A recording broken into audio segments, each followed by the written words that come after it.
Okay, assuming that you've installed WP Supercache on your WordPress site, that should take care of issues at the server end of things. But what about at the other end, at the browser end, when the person visiting your site has clicked on a link to go to your site and they're presented with your site for the first time?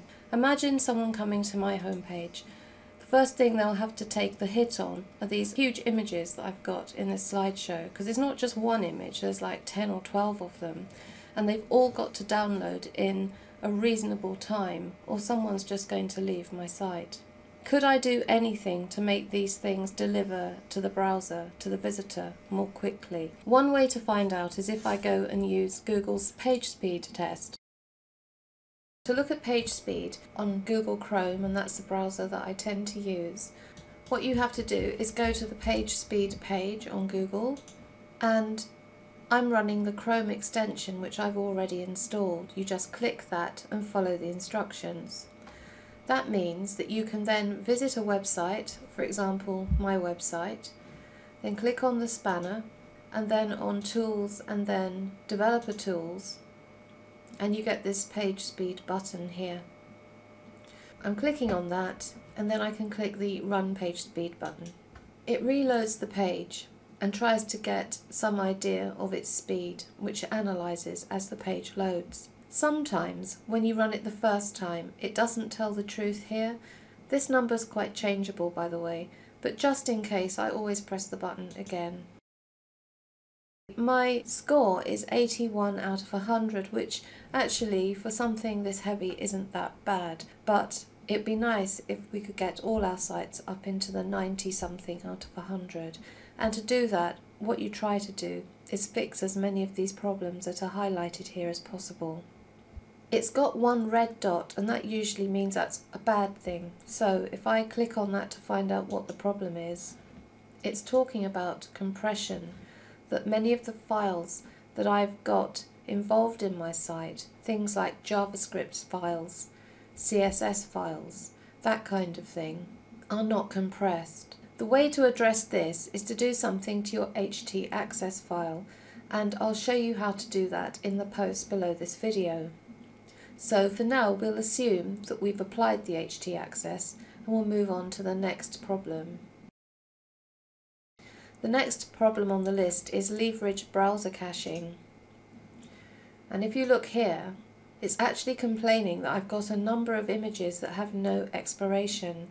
Now that's interesting, because what that means is that if someone visits my site, especially this homepage with these whacking great images on it, the second time they visit, you don't want them to have to download all those images again. They're taking the hit the first time, so it would be nice if subsequent visits meant that they'd already downloaded those images so that the browser didn't try to make them do it again. Because I haven't set the expiration date on all of the images in my slideshow, it means that every time someone visits my homepage, they have to go through the work of downloading all of these quite large images again.